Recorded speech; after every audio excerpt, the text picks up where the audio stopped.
The council chamber stretched, wide and tall like a cathedral made of light and metal. Hundreds of alien beings filled the seats that curved around the central platform, where Commander Jack Morrison stood with his small human delegation. Dr. Laura Bennett stood to his left, her tablet displaying charts and data that nobody seemed interested in viewing. Ryan Hayes positioned himself slightly behind them both, his military training evident in his rigid posture and watchful eyes.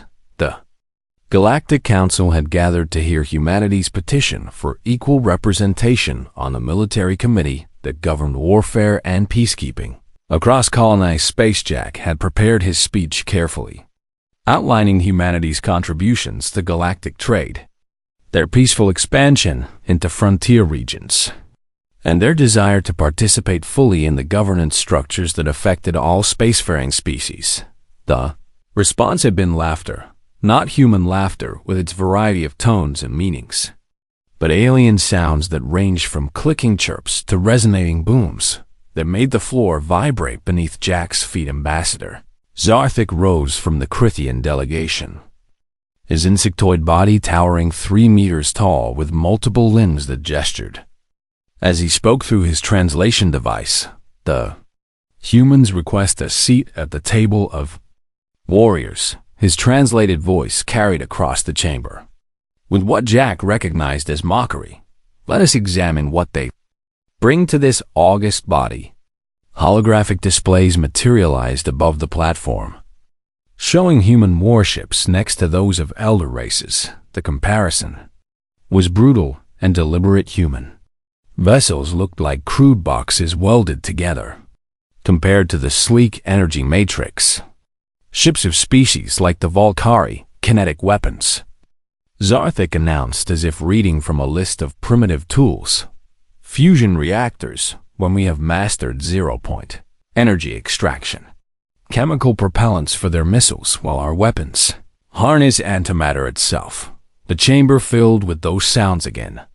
That chorus of alien derision that needed no translation. Laura's hand tightened on her tablet, but she kept her expression neutral. Ryan's jaw clenched, but he remained motionless. Jack simply listened and waited. The Valkyrie representative spoke next, her form appearing as pure energy, contained within a shimmering field that approximated a humanoid shape.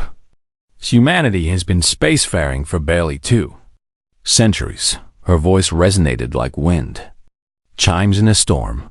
The youngest species currently seated on this council has 5,000 years of stellar civilization. To suggest that such newcomers could contribute meaningfully to galactic security demonstrates a lack of understanding about the complexity of interstellar warfare. More agreement rippled through the assembly. Jack noticed that a few delegations remained silent, watching the proceedings with what might have been sympathy or perhaps just curiosity about how the humans would respond to this public humiliation. The Draken representative, a reptilian being whose scales reflected the chamber's light in patterns that Jack had learned indicated emotional states, seemed particularly attentive. Zur delivered what he clearly intended as the final blow. I propose that humanity be reclassified, he said with theatrical formality, not as an independent spacefaring civilization, but as a client species requiring guidance and supervision from more advanced races, for their own protection, of course, he added. And the chamber erupted in approval. The vote proceeded with mechanical efficiency. Species after species activated their voting crystals, each one glowing to indicate support for the Krithian proposal. The final tally showed overwhelming agreement. Humanity would be classified as a client species, subject to oversight and unable to make independent decisions about military deployment or territorial expansion without council approval. Jack Morrison accepted the verdict with a slight bow that conveyed respect without submission, gathered his delegation, and prepared to leave the chamber. As they walked toward the exit, Jack paused and turned back to address the council one final time. "We understand the Council's decision," he said clearly. "We acknowledge that our technology appears primitive compared to your achievements. However, I would note one thing for the record." The chamber quieted slightly, curious about what final plea the human might make. "You made your judgments based on what we showed you." Jack continued. "None of you asked why we never showed you everything." The statement landed without apparent impact. Most of the council members had already begun conversing among themselves. Moving on to other business, Arthek waved one limb dismissively, as if brushing away an insect. The human delegation departed Axiom Prime Station and boarded their vessel. The Terran ship Armstrong once inside and away from any possible surveillance. Jack moved to the secure communications array. He entered a series of codes that opened a quantum relay channel directly to Earth-specific command. The face of Admiral Kevin Drake appeared on the screen, his weathered features showing the strain of waiting for this moment. "They rejected the petition," Jack reported without preamble. "Worse, they've classified us as a client species." Drake's expression didn't change, but his eyes hardened. "Crithian proposal?" he asked. "Unanimous support." Jack confirmed. Drake was silent for several seconds. Then he nodded slowly. "Authorization code Delta Midnight 7, he said clearly. "Protocol Midnight Sun is active as of this moment." Jack felt something cold settle in his chest. They had known this might happen, had planned for it. But actually hearing those words made it real. "Confirmed, Admiral." Jack replied, "We'll return to Earth immediately. See you in 3 weeks." Drake said, and terminated the connection Laura Bennett had been standing behind Jack during the exchange. When he turned to face her, he saw the same mixture of determination and dread that he felt. "Are you certain about this?" she asked quietly. "We just activated something that can't be deactivated." Jack moved to the viewport where Axiom Prime Station gleamed against the stars. "They laughed at us, Lavra," he said softly. "They dismissed 2 centuries of human achievement and decided we need supervision like children. They didn't ask about our capabilities or our intentions. They made assumptions based on incomplete information and arrogance." He turned to face her. "Directly, we tried diplomacy." He continued, "We presented our case honestly and asked for partnership. They responded with contempt and subjugation." Lavra nodded slowly. Understanding what remained unspoken, humanity had tried the peaceful path and been rejected now. They would reveal what desperation and determination had built in secret. Tryon Hayes joined them at the viewport. Having completed the departure protocols, course set for Earth, he reported 3 weeks at maximum sustainable speed. "The Armstrong isn't much compared to their ships," he added with a slight smile, "but should get us home." Jack placed a hand on Ryan's shoulder. "We're going to change everything," he said quietly. "In 3 weeks, the galaxy will discover that humans aren't as primitive as they assumed." The Armstrong turned away from Axiom Prime and accelerated toward the distant point of light that was humanity's sun behind them. The Galactic Council continued its business, unaware that they had just made the most catastrophic miscalculation in their long histories. Deep in a facility buried beneath Earth's Atacama Desert, automated systems registered the activation code from Admiral Drake. Lights flickered to life in corridors that had remained dark for months. Scientists and technicians received emergency summons to return to their posts in a vault, sealed by magnetic fields and quantum locks. 12 perfect black spheres waited in suspension. They had waited for 90 years since their creation. Soon they would wake.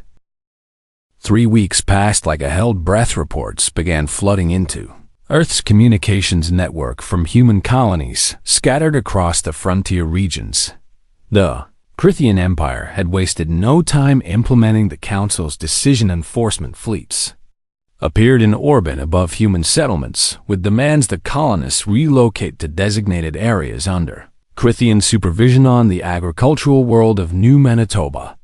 Colony Administrator Beth Cooper stood in the central hub of the settlement watching Crithian dropships descend through the morning sky. She had raised her family here for 12 years.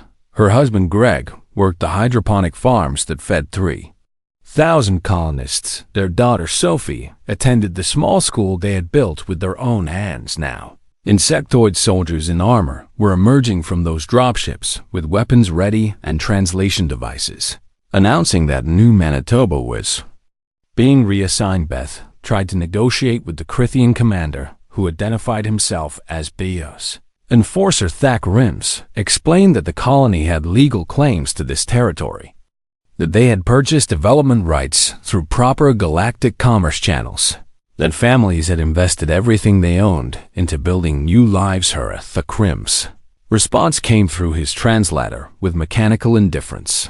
Client: species do not hold territorial rights without sponsor approval, he stated. The Crithian Empire has assumed sponsorship of this sector. Human inhabitants will be transported to processing facilities for appropriate assignment. When Beth refused to order an evacuation, Thackerim gave a gesture, and his soldiers advanced into the settlement. Colonists who resisted were stunned with energy weapons and dragged to transport vehicles. Greg Cooper ran from the farms when he heard the commotion. He found Crithian soldiers forcing colonists from their homes when he saw them manhandling his daughter. Something primal overrode his common sense.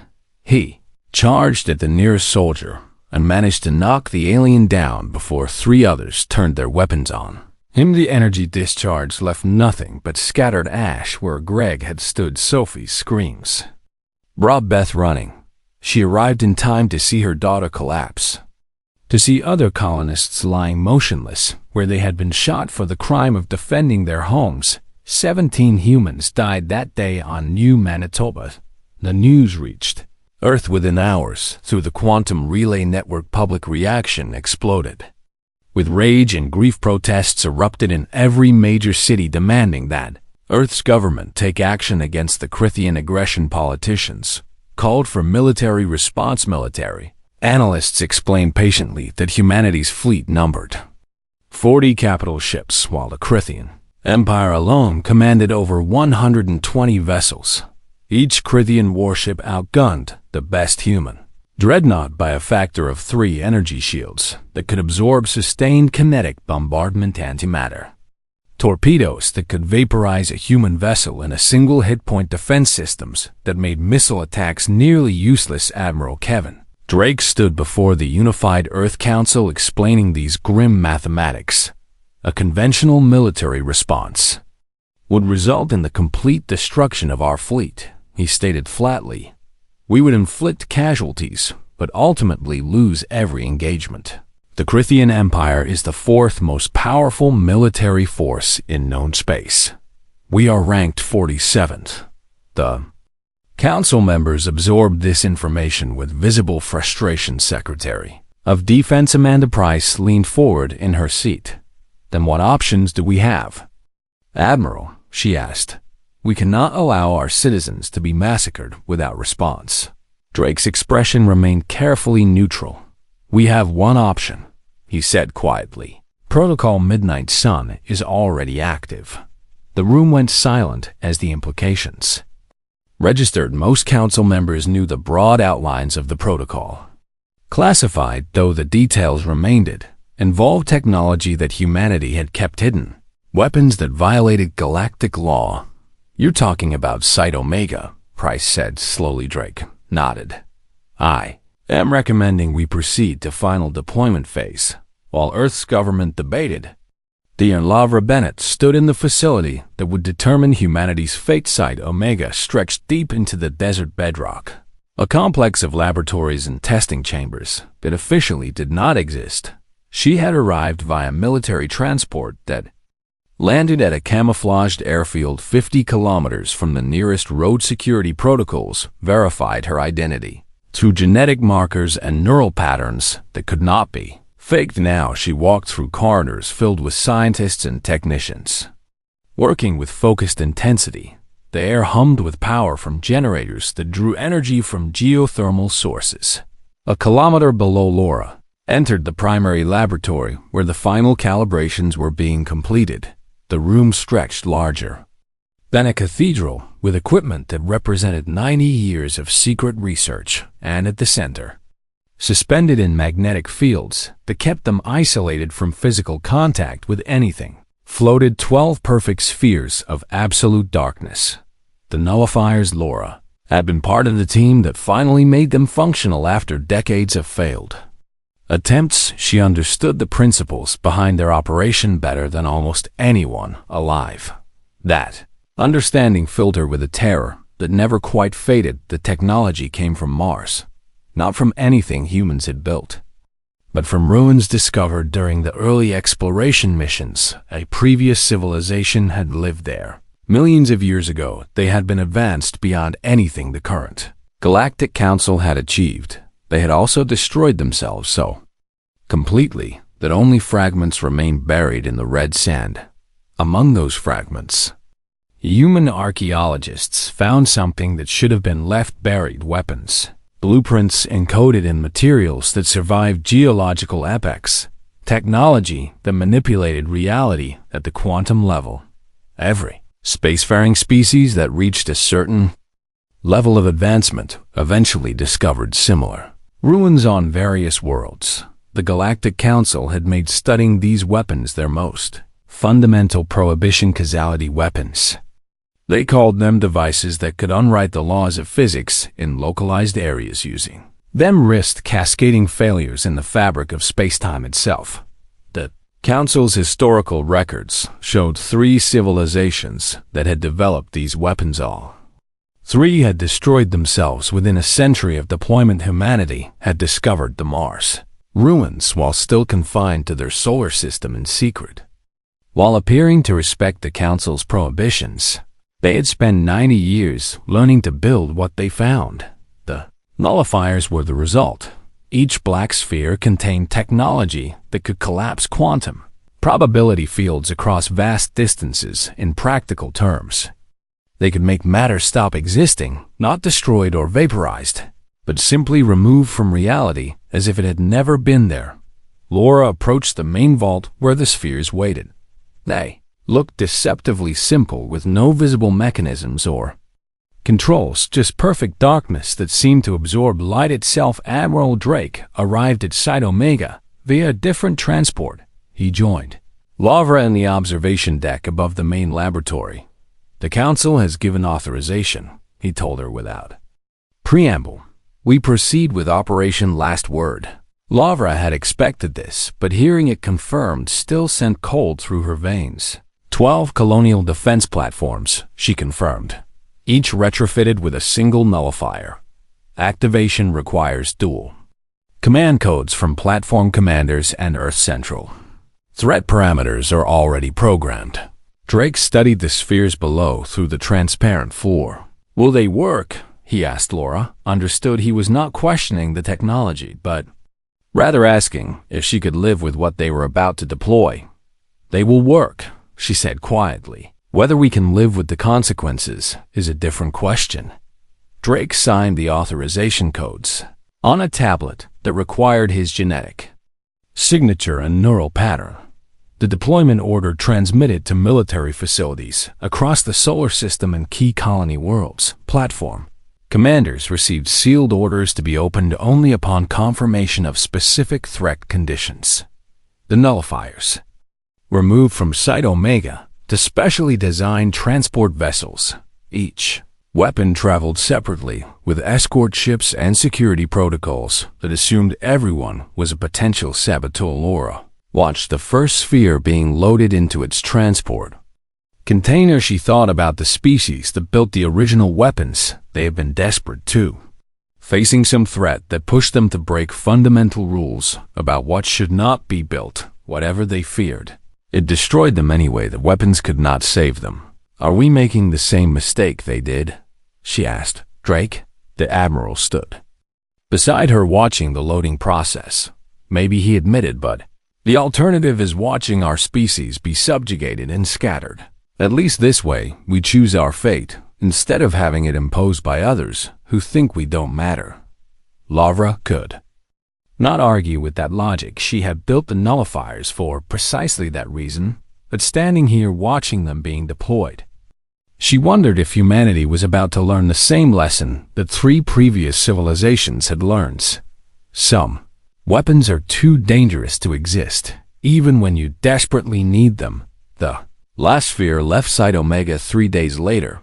The facility remained operational, but eerily quiet with most of its equipment shut down. Laura remained behind to coordinate with the platform teams. She sat in her office reviewing final deployment reports when an alert came through her terminal. New Manitoba had been evacuated. The Crithian Empire had relocated all surviving colonists to processing centers. Beth Cooper's name appeared on the casualty. 2 months after New Manitoba, the Crithian Empire made its final miscalculation. Ambassador Azarthic appeared on every major communication channel across human space with a demand that brooked no negotiation.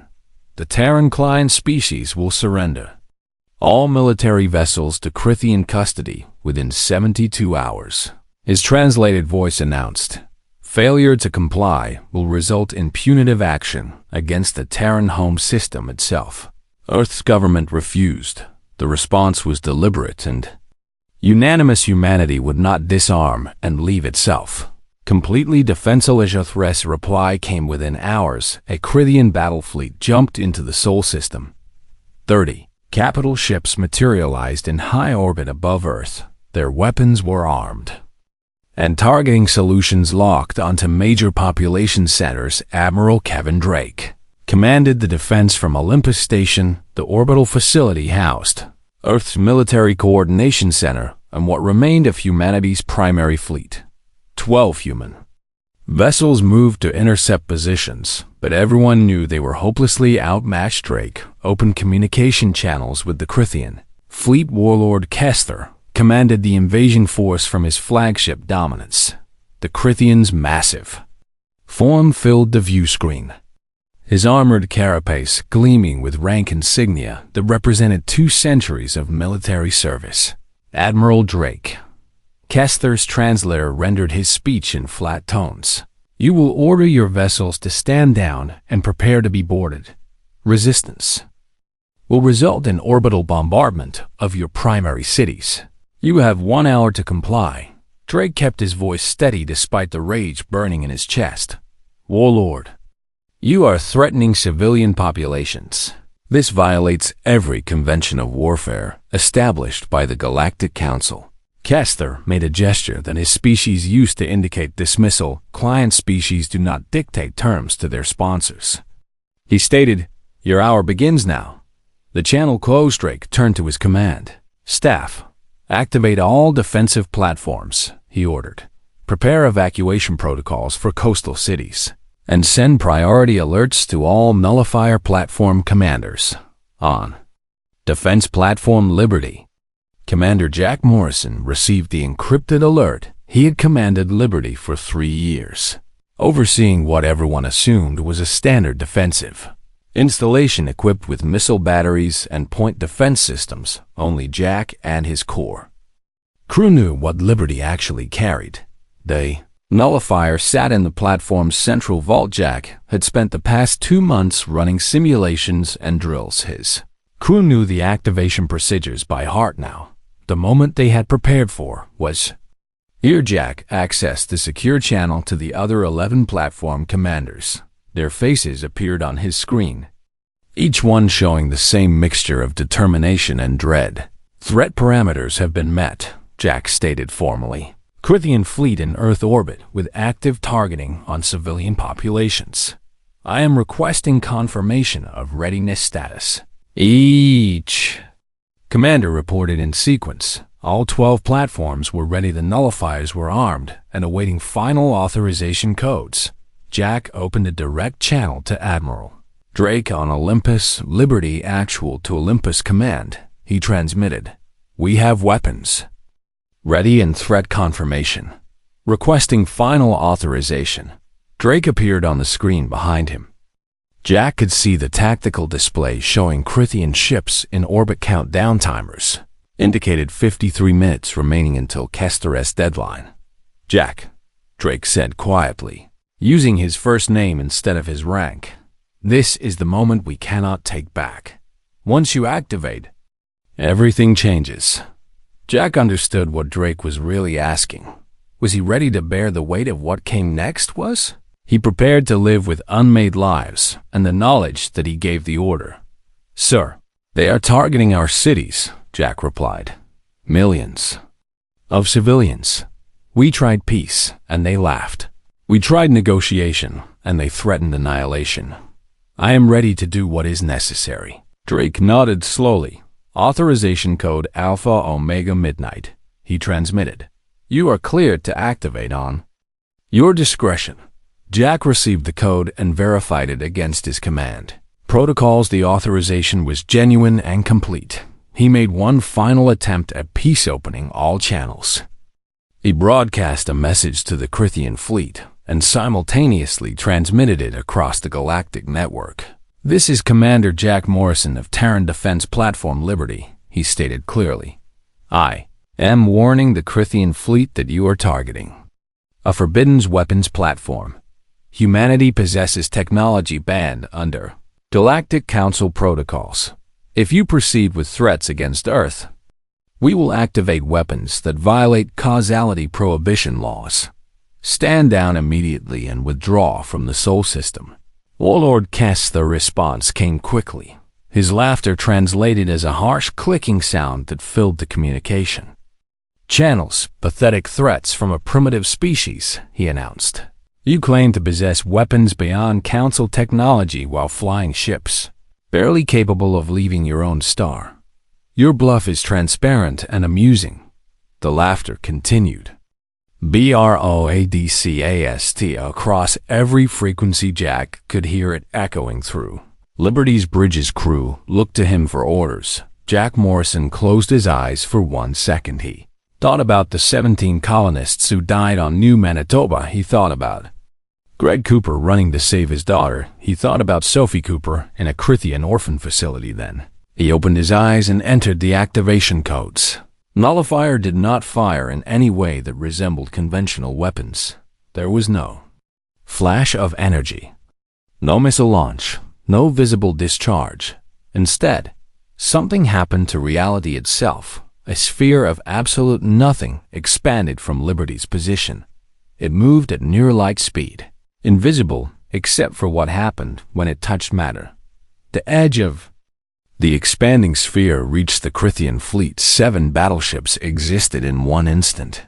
In the next instant, they did not destroyed, not vaporized, not reduced to atoms, simply gone. Where massive vessels had been, only empty space remained, no debris, no energy signature, no trace that they had ever existed. The remaining Crithian ships attempted to flee there. Faster than light drives began spooling up for emergency jumps, but the nullifier sphere had a range of 200,000 kilometers. It expanded in 15 seconds. Kesher's flagship Dominance vanished along with every other ship in the fleet. 30 capital ships unmade. 14,000 crew members erased from existence. The event was captured by every sensor, telescope, and recording device in the Sol system. Automated galactic relays transmitted the data across known space within minutes on Axiom Prime. Emergency alarms brought the Galactic Council into session. The Valkyrie representative materialized in the chamber, her energy form flickering with what might have been shock. Humanity has deployed a causality weapon, she announced. They have violated the most fundamental prohibition in galactic law. Ambassador Zarthik demanded immediate action. The humans must be destroyed before they can deploy more of these weapons, he declared. We have all seen what happens to species that develop such technology. They become existential threats to all life in the galaxy.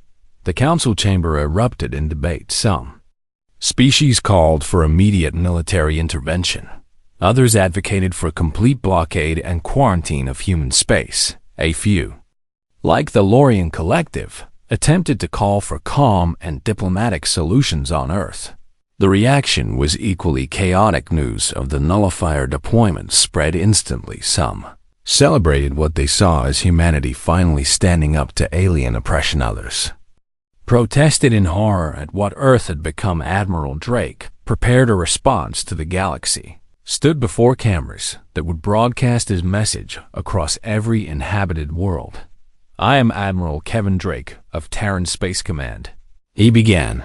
"Today, faced with the threat of orbital bombardment against our civilian population, Earth activated defensive weapons that are classified as causality devices under Galactic Council law. We acknowledge that these weapons violate Council prohibitions. However, we did not deploy them as a tool of aggression, but as a last resort against annihilation. The Krithian Empire threatened to destroy our cities. They gave us 1 hour to surrender our entire military capacity. We responded with the only option that could protect our people." Drake paused. "Letting that settle across the galaxy. Earth will not surrender," he continued. "The nullifiers are now deployed around every human colony and major Earth installation. Any attack on humanity will be met with absolute retaliation. We built 12 of these weapons. We can build more. We did not want this path. We tried diplomacy and were mocked. We tried peace and were subjugated. We tried warning and were threatened. The galaxy forced this choice upon us. Now the galaxy must decide how it will proceed." The broadcast ended. Drake stood alone in the command center, watching the galactic response unfold on tactical displays.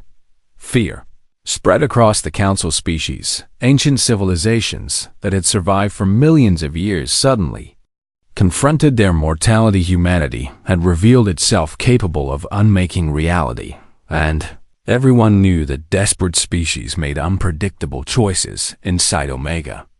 Lara Bennett watched the same data streams. She had helped build the weapons that just erased 14,000 living beings. Krithian crew members had families. They had lives and dreams and futures. Now they had nothing. They were not dead in any conventional sense. Death implied that something remained, even if only memory. The nullifier removed them so completely that the universe itself had no record of their presence, except in the memories of those left. BEHINDL. The galaxy fractured in the aftermath of Liberty's activation. Within days, species that had coexisted for millennia began choosing sides in a conflict that had no clear boundaries. The Draken Imperium declared that humanity's possession of causality weapons justified immediate military intervention. The Sindari Concordat proposed diplomatic solutions and negotiated disarmament. The Lorien Collective attempted to mediate while privately expressing horror at what had been unleashed. Smaller species watched and calculated which position would keep them safest on Earth.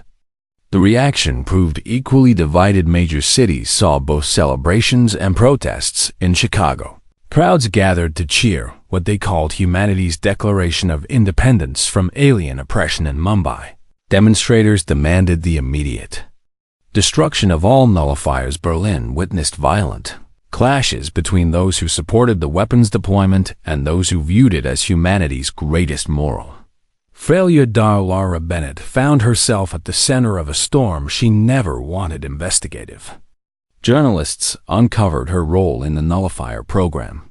Within 72 hours of the deployment, name appeared on every major news outlet, with images showing her entering Site Omega. Death threats arrived through her personal communication channels. Pro-weapon activists called her a hero who saved humanity. Weapon protesters called her a mass murderer who violated the fundamental laws of existence. Laura stopped reading her messages after the first 100. She remained inside Omega, ostensibly to coordinate with the deployed platform teams, but really because she could not face the public reaction. A press conference was organized. Despite her objections, Earth's government needed someone from the scientific team to explain the nullifiers to a terrified population. Laura stood before cameras and reporters with Admiral Drake at her side. The questions came rapid and hostile. Dr. Bennett. How many people are you willing to kill to keep humanity free? A reporter from the European Union demanded. Laura looked directly into the camera. I helped build weapons that terrify me, she said slowly. I did it because humanity needed protection. In a galaxy that dismissed us as primitive, I watched the Crithian fleet vanish, and I have not slept properly since. 14,000 beings ceased to exist because of technology I helped create. I do not know if that was justified. I only know that the alternative was watching our cities burn. Another reporter pressed forward. Did they suffer? She asked. The Crithian crew members. Did they feel anything? Laura appreciated the question because it acknowledged that those beings mattered. The nullifiers work at the quantum level. She explained, consciousness requires continuous physical processes. When those processes are interrupted at the fundamental level, awareness ends instantly. They experience nothing between existing and not existing. Whether that is better or worse than conventional death, I cannot say. The questions continued for 2 hours. Laura answered each one honestly, refusing to justify or apologize, but also refusing to celebrate what had happened when it ended. Drake pulled her aside. The council has made a proposal, he told her. They are offering terms. Laura waited for the other shoe to drop.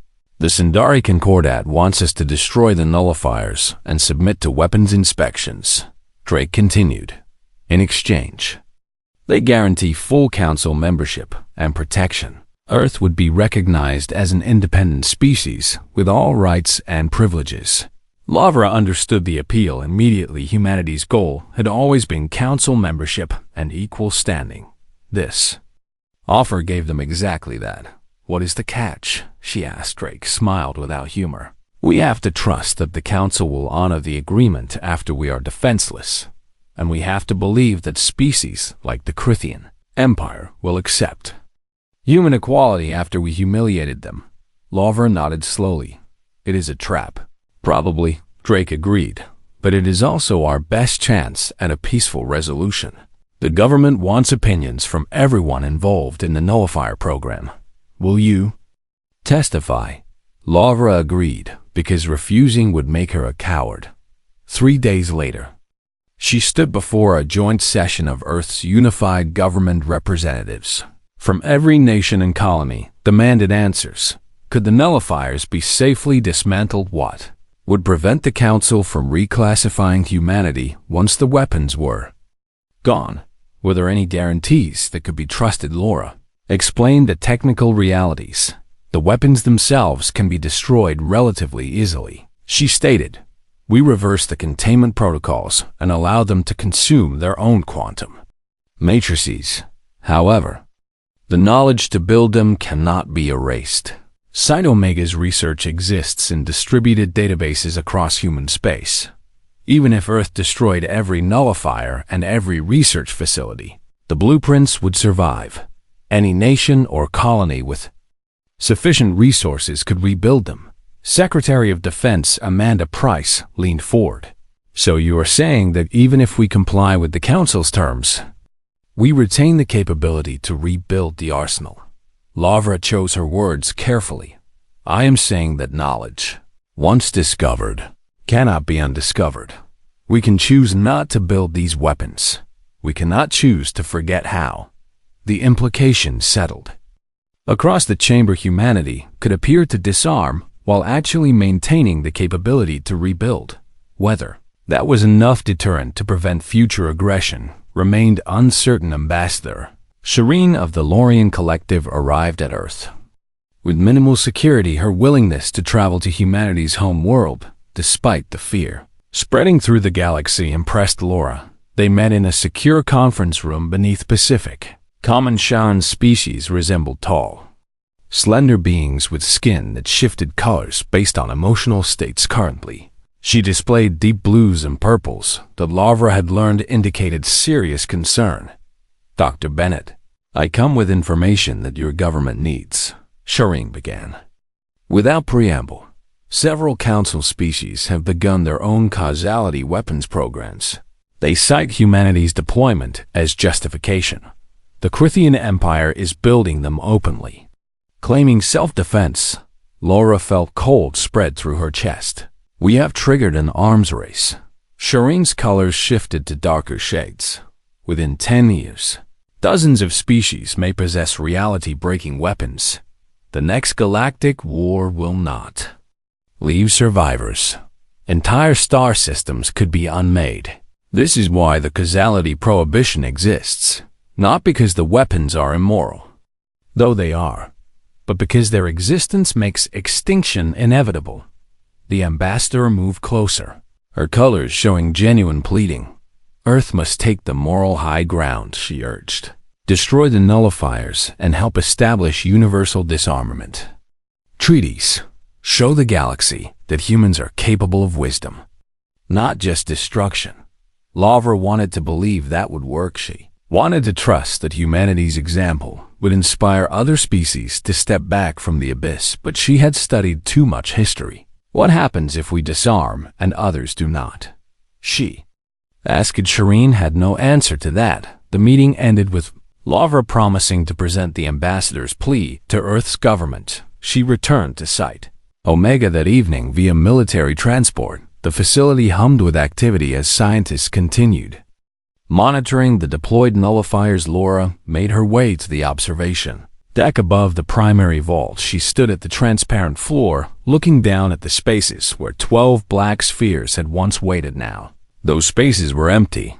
The weapons were scattered across human space, each one capable of unmaking reality. She thought about the species that originally built this technology. They had been desperate too, facing some existential threat. They had believed these weapons would save them. Instead, the weapons had destroyed them so completely that only ruins remained. Laura pulled up historical records on her tablet. 3 civilizations had developed causality weapons according to Galactic Council archives. All 3 had destroyed themselves within a century. The pattern was consistent, and clear knowledge of these weapons led inevitably to their use. Their use led inevitably to escalation. Escalation led to extinction. Humanity had entered that cycle. Whether they could be the first species to escape remained to be seen. Admiral Drake found her there an hour later. He stood beside her looking at the empty vault spaces. The government is leaning toward accepting the Sindari proposal, he said quietly. Public pressure is building. Nobody wants Earth to be responsible for galactic extinction. Lavra kept her eyes on the empty vault. Will the military comply? She asked. Drake was silent for a long moment. We will follow orders, he finally said. But we will also maintain distributed backups of all research. And we will ensure that key scientists remain available. Just in case? Lavra understood what he was really saying. Earth would appear to disarm while secretly maintaining the capability to rebuild it. Was pragmatic and probably necessary. It also meant humanity would never truly step away from these weapons. Are we any different from the species that destroyed themselves? She asked. Drake had no answer. They stood together in silence, watching the empty vault. Somewhere above them, 12 nullifiers waited in orbit, each one a reminder that humanity had discovered the power to unmake reality, and once that knowledge existed, it could never be forgotten. The question was not whether humanity would use that power again. The question was whether they could survive knowing it existed. Laura did not have that answer. She feared nobody did. Earth's government reached a decision after 3 weeks of intense debate. They would propose a compromise to the Galactic Council that acknowledged the danger of causality weapons while protecting humanity's security. Universal disarmament with mutual verification. Every species would commit to destroying their causality weapons programs and submitting to joint inspection. Protocols. Humanity would destroy the nullifiers only if all other council races made the same commitment. Admiral Kevin Drake and Commander Jack Morrison were selected to present the proposal at Axiom Prime. They traveled aboard the Armstrong with an escort of 12 human frigates. The Council initially refused to guarantee their safety, but Ambassador Shireen personally vouched for the human delegation. Her reputation and influence secured safe passage. The council chambers filled with representatives from hundreds of species. When Jack stood to present humanity's terms, the tension felt physical. Like static electricity before a storm, Jack wore his dress uniform with the insignia indicating his role as the commander who activated the first nullifier. He wanted the council to understand exactly who was speaking, members of the Galactic Council. He began formally. Humanity comes before you not to seek forgiveness, but to offer partnership in preventing catastrophe. Murmurs rippled through the chamber. Jack continued despite them. We acknowledge that we violated the causality prohibition. We built weapons that should not exist. We deployed them in combat. 14,000 Crithian beings ceased to exist because of orders I gave. He paused, letting that admission settle. However, context matters. Jack said firmly. Humanity requested equal partnership and was denied. We were classified as a client species requiring supervision. Our colonies were attacked and our citizens killed. When the Crithian Empire threatened to destroy our cities, we responded with the only weapons that could protect us. We were wrong to activate them, he admitted. Not wrong to build them.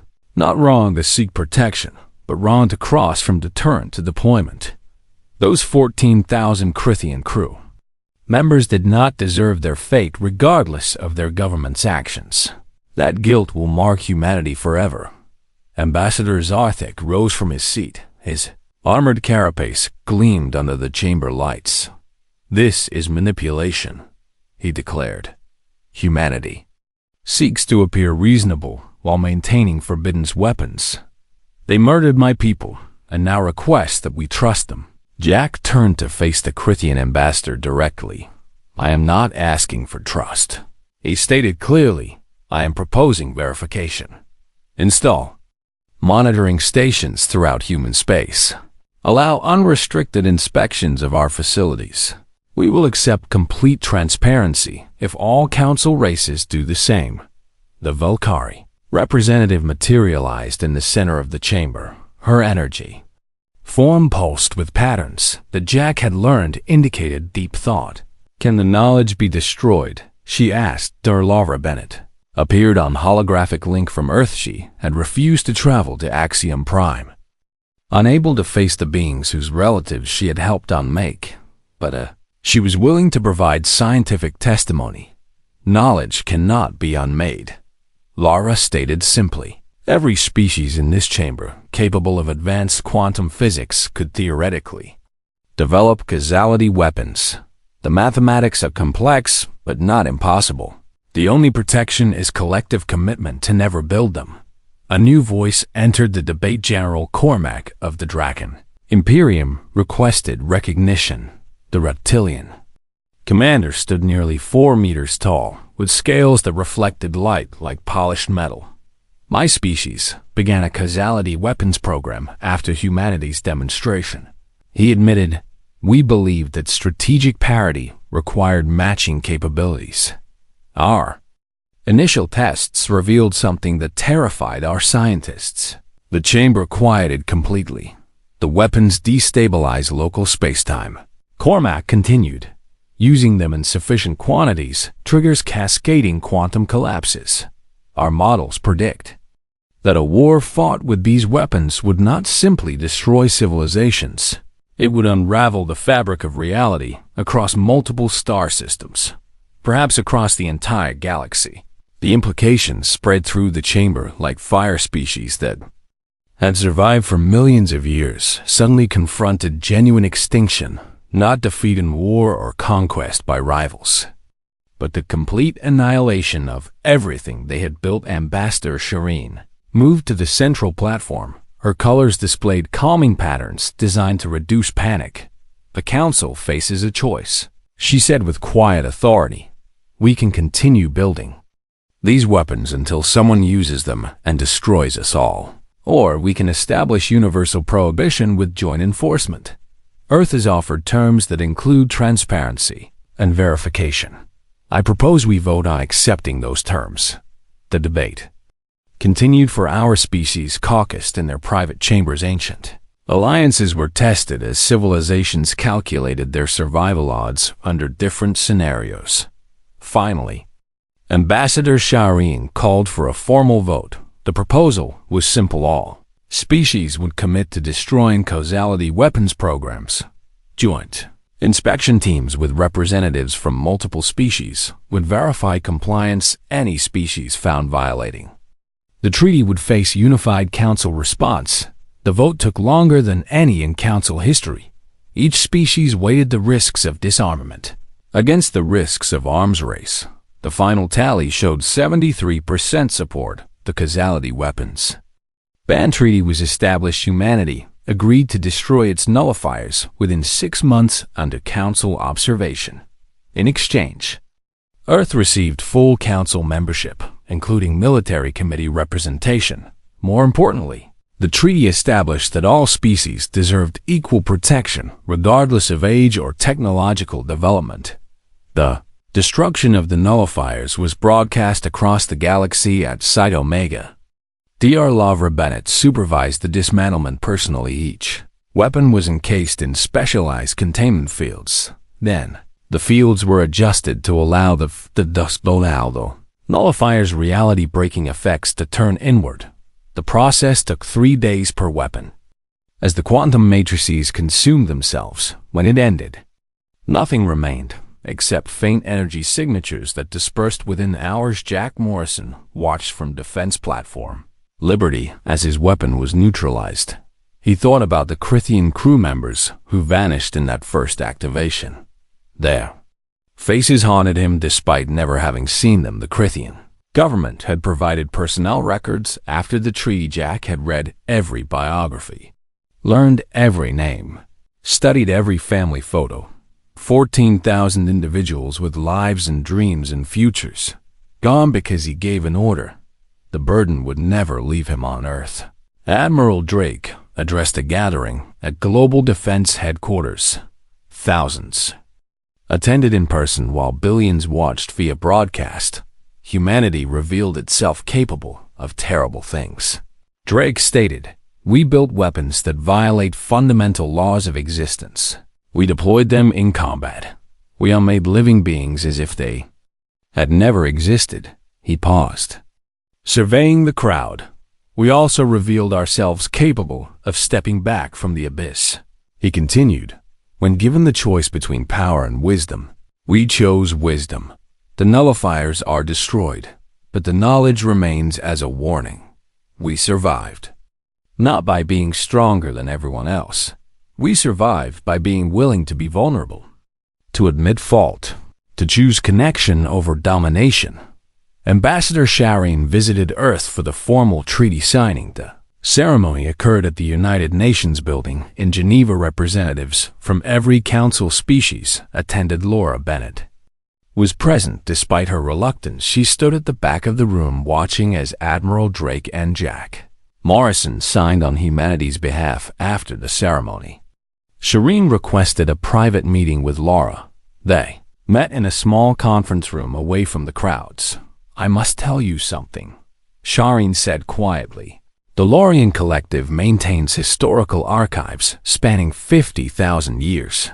We have records of 3 previous civilizations that developed causality weapons." Lavra nodded. "The Galactic Council mentions them in the Prohibition laws." Shireen's colors shifted to deep, solemn shades. "What the Council does not widely share is that all 3 civilizations destroyed themselves within a century of deployment. The pattern is consistent. Knowledge of these weapons leads inevitably to arms races. Arms races lead to wars. Wars fought with causality weapons leave nothing behind." She moved closer to Lavra. "Humanity is the first species to develop these weapons and choose to destroy them. You are the first to step back from extinction." Lavra felt the weight of that statement. "We had help," she said. "Your advocacy, the Sindari diplomacy, even the Draken's frightening research. We could not have made this choice alone." Shireen's colors brightened slightly. That is precisely the point, she replied. Survival requires cooperation. No species is strong enough to face the universe alone. Your weapons proved humanity could destroy. Your choice proved humanity could show wisdom. The second revelation is what earned you respect. Laura returned to her research after the treaty implementation. She focused on defensive technology and humanitarian science. Her first project developed improved radiation shielding for colony ships. The work felt clean in a way the nullifiers never had. Years past the causality weapons ban treaty held despite occasional tensions. Joint inspection teams discovered 3 species attempting to violate the agreement in each case. The Council responded with unified economic and diplomatic pressure. Programs were dismantled before completion. New species joining the galactic community learned about humanity's story as part of